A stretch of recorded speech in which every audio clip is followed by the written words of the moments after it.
Aduh, ya balik lagi ya teman-teman. Ya ini kita baru beres ngaji nih, baru selesai ngaji. Di mana kita selesai? Pecel ya? Di daerah Teluk. Daerah Teluk. Udah itu kita lanjut lagi kumpul bareng-bareng Gus Lampung, obrol-obrol malam. Ngobrol-ngobrol. Ya mungkin itu jadi permasalahan yang mungkin selama ini terjadi itu terkait dengan aliran-aliran yang mungkin bisa dibilang sesat gitu. Gimana tuh kayak gitu? Pernah nggak nemuin kayak aliran-aliran yang sesat gitu kan? Ada yang ngaku nabi, ada yang ngaku Imam Mahdi, ada yang ngaku ketemu Nabi Khidir, segala macam. Ya macam-macam lah Ustaz. Ya dengan landasan-landasan yang memang bisa dikatakan tidak masuk akal itu Ustaz. Terus kalau seandainya itu menurut Ustaz itu gimana Ustaz? Terkait dengan aliran-aliran yang merebak tuh di tengah-tengah masyarakat, kira-kira gimana Ustaz? Ya begini sih, kalau kembali lagi ya masalah bukan apa ya, kalau kita katakan sesat ya gimana kan gitu ya, sebenarnya yang jelas kurang tepat aja, kurang tepat dalam artian kalaupun menemukan sesuatu yang aneh atau sesuatu yang istimewa lah ya untuk zaman sekarang, ya setidaknya lebih baik dirahasiakan aja, karena kan namanya nggak semua bisa menerima atau apa ya, nak menanggapinya itu dengan positif.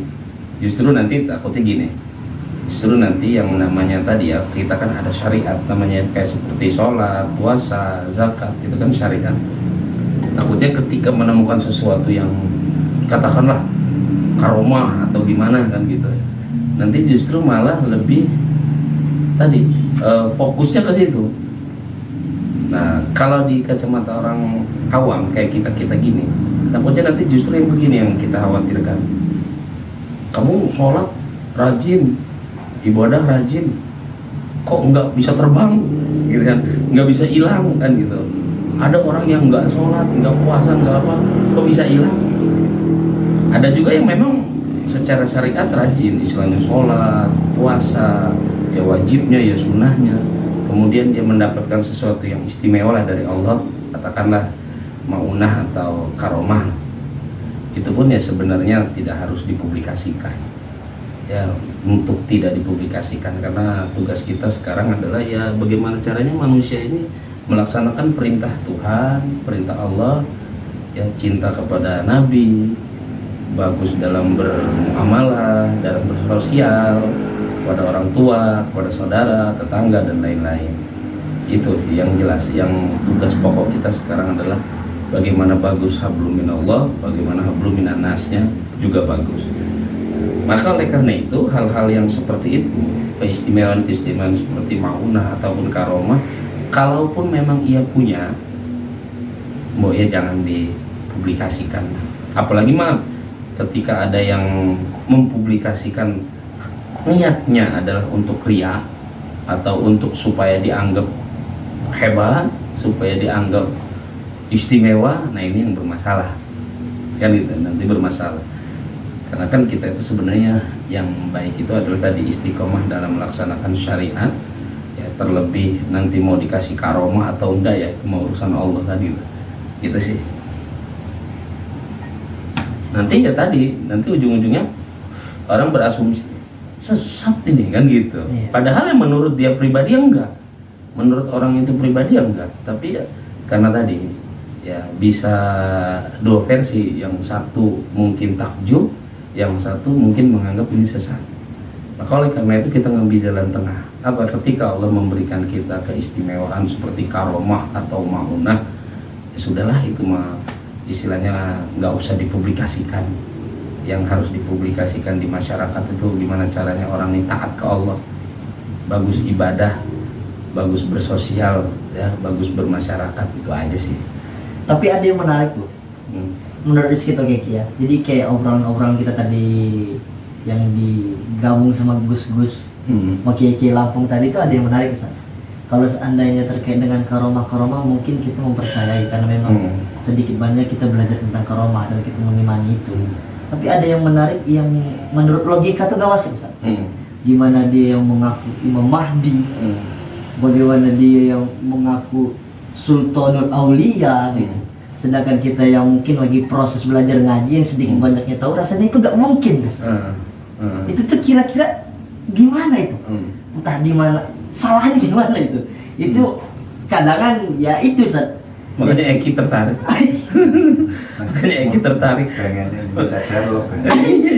Makanya kata Eki, kok bertahun-tahun ibadah, bertahun-tahun sholat, kayaknya wah ini lebih tertarik ini nih kan gitu. Ya. Hilang. Mau tahu biar bisa hilang gitu. Oh betul. Nyari ini tangan.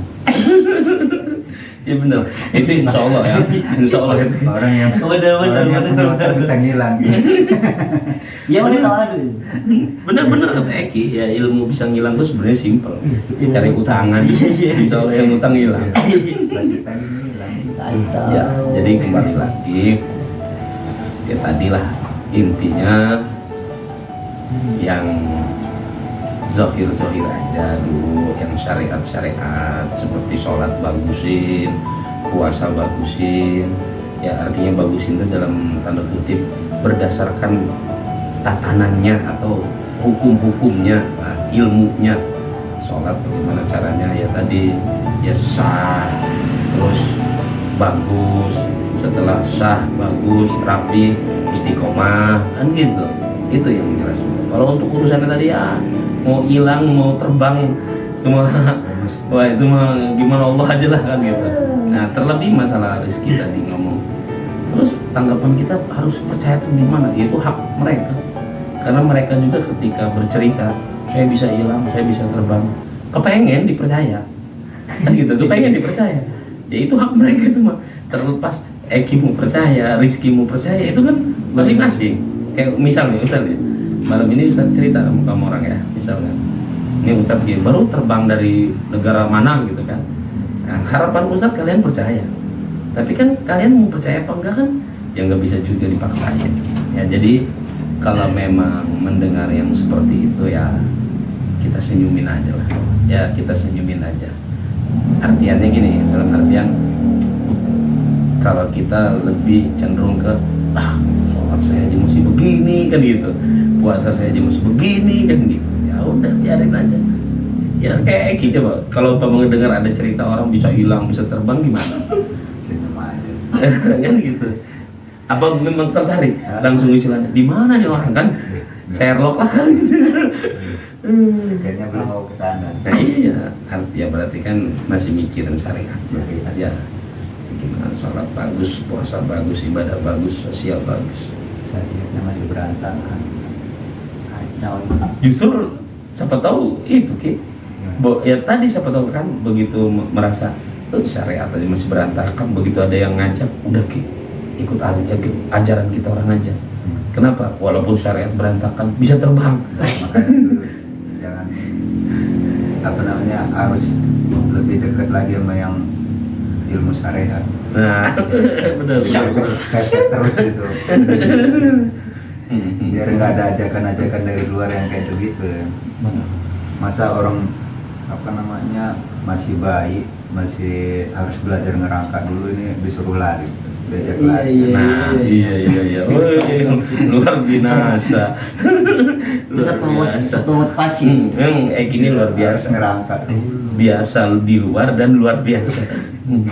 Nasihat yang baik.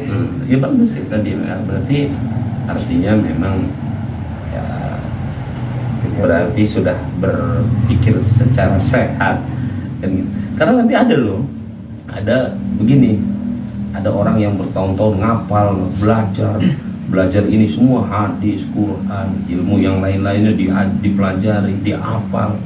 Begitu ngedengar terus cerita begini, ya kayaknya gue ini sia-sia amat ya. Mungkin ini kayak apa namanya, bukan sia-sia, oh berarti apa, kayaknya pernah saya pelajarin ini tentang ini gitu.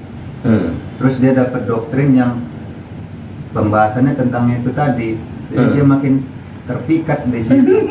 Itu yang ngeri kayaknya itu malah. Maksudnya gimana tuh? Maksudnya gimana? Jadi kan udah belajar nih tentang syariat-syariat tadi nih. Terus ada yang doktrin ilmu apa, ngaku apa tadi? Aku yang memadis segala macam. Dilalainya sejalan. Oh, jadi dia ngerasanya Makin terpikat. kayaknya ini Lebih tertarik ya? Lebih tertarik kayaknya ikut ilmu ini nih. Soalnya apa sesuai dengan yang gue pelajarin selama ini kayak gitu. Tapi itu benar gak sih Sat? Dengan kita ya dengan doktrin-doktrin yang disampaikan kayak kita tadi itu pentingnya kita punya guru yang memang senantiasa mengajarkan kita untuk ya nggak mikir-mikir ke sana itu seberapa penting tuh Sat? Penting, sangat penting. Artinya gini, seorang guru atau katakanlah sekarang bahasanya seorang mursyid ya, jadi seorang guru ataupun seorang mursyid atau seorang pembimbing sangat penting untuk membimbing orang yang dibimbingnya.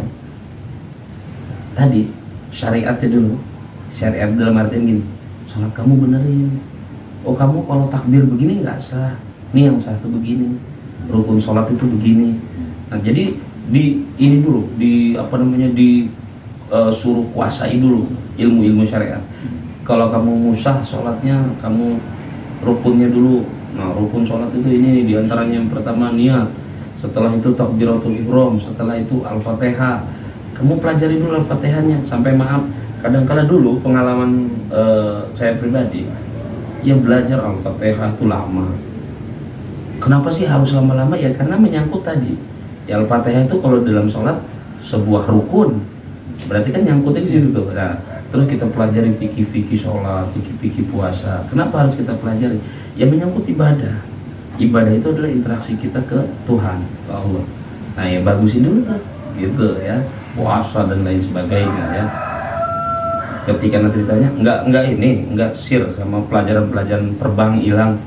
Wah kayaknya ya, kayaknya nanti dulu lah. Kenapa? Hubungan saya ke Allah dulu yang rapi dulu lah, kayak sholat yang rapi dulu kan gitu.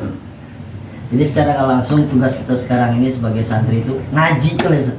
Gak usah mikirin ke sana-sana. Dan satu lagi pentingnya kita cari guru yang benar lah.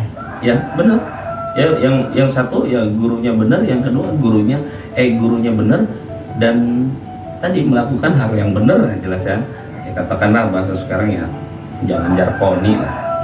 Ya artinya bisa ngajar tapi nggak bisa ngelakoni kan gitu. Ya, artinya gini, ketika si guru ini mengatakan nih rukun sholat itu begini nih, sholat yang benar begini nih, ya si gurunya ini ya sholatnya benar gitu. Jangan ketika dilihat faktanya gurunya sholatnya salah-salah, tapi satu sisi dia ngajarin muridnya supaya sholat yang benar gimana kan gitu. Tapi harus tadi ya ukuran benar atau tidak kan ya ukuran ilmu, bukan ukuran egois. Menurut saya benar tuh begini, ya enggak, menurut ilmunya yang benar tuh begini gitu. Karena ada juga nanti akan bermunculan yang seperti itu ya, padahal menurut ilmunya enggak begini nih, tapi kok menurut dia pribadi begini gitu. Jadi harus benar ya. Itulah fungsinya seorang guru, seorang pembimbing, seorang mursyid untuk mengajakkan kemana, ke arah yang benar. Apa yang benar nih? Ya ibadah, ya muamalah, ya artinya bersosial, hablum minallah dan juga hablum minannas kan. Karena tentunya seorang guru atau seorang pembimbing atau seorang mursyid yang baik itu ketika mengajarkan kepada muridnya tadi, nih kalau mau berhubungan ke Allah yang bagus begini, dan juga jangan lupa kamu harus juga berhubungan kepada manusia atau sesama makhluk begini yang bagusnya gitu. Jangan juga udah yang penting kamu orang ke Allah aja yang bagus, urusan ke manusia ke tetangga gampang tuh masalah ya. Salah, jangan-jangan si gurunya begitu tuh kelakuannya kan gitu ya, ke Allah aja fokus, ke manusia enggak kan, pantesan diajarinnya begitu kan gitu. Jadi gitu ya teman-teman ya, pokoknya intinya untuk kita nih semuanya, untuk santri-santri, untuk teman-teman yang baru proses belajar, pokoknya tugas kita ngaji tuh lah ya Sat ya.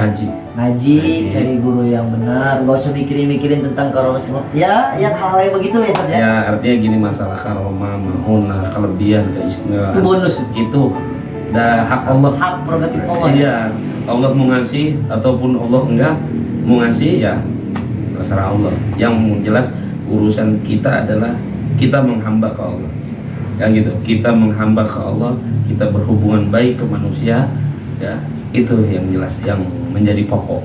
Masalah tadi terbang hilang duit 10.000 jadi 100.000 ya, terus pokoknya ngomong ludahnya jadi emas misalkan. Adalah itu mah istilahnya, itu mah kalau kata kita gimana Allah lah ya, gimana Allah aja itu mah ya, itu mah kelebihan, dan segala sesuatu kelebihan semuanya dari Allah kan ya, semuanya dari Allah.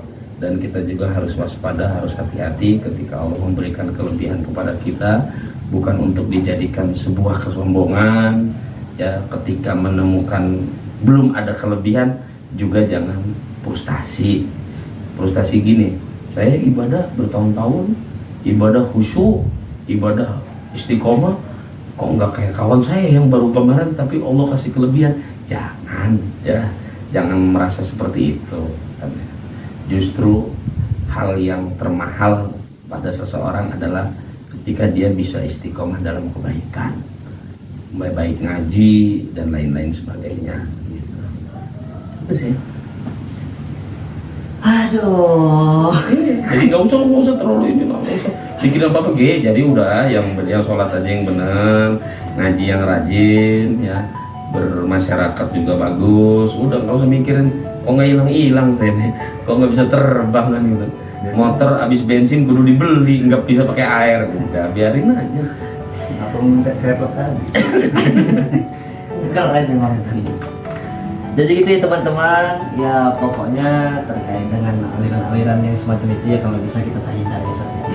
Dan fokus kita sebagai santri, sebagai murid itu udah fokus ngaji aja ya Ustaz ya. Siapapun ya, baik santri, murid ataupun yang lainnya, yang jelas tadi kita nyari ilmu ya, siapapun dan dimanapun yang namanya nyari ilmu itu ya wajib ya, kepada siapapun. Yang jelas tanda kutip kepada siapapun ini artinya memang yang ilmunya jelas, yang membawa kepada kebaikan, yang membawa kepada kemanfaatan, bukan kemadaratan. Tapi yang dari dasarnya dulu tuh. Iya, bertahap. Jangan langsung ke atas. Jangan langsung tiba-tiba nggak mau belajar. Saya nggak mau belajar ilmu sholat, saya maunya belajar ilmu hilang. Ya langsung aja. Saya mau belajar ilmu apa namanya, bisa menggandakan duit, gitu ya. Terus macam-macam. Gimana, Ustaz? Siap. Oke teman-teman, mungkin segitulah obrolan kita malam hari ini. Dan untuk teman-teman juga mungkin ada hal-hal yang ingin ditanyakan terkait perkara-perkara ya yang terjadi di masyarakat, atau ada unek-unek yang ingin disampaikan, bisa langsung komen di channel-channel Ngabatur, dan insya Allah nanti akan langsung dijawab sama Ustadznya langsung, Ustadz. Insya Allah. Mungkin gitu aja Ustadz ya. Siap. Udah, kita tutup obrolan kita pada malam hari ini. Wassalamualaikum warahmatullahi wabarakatuh. Waalaikumsalam.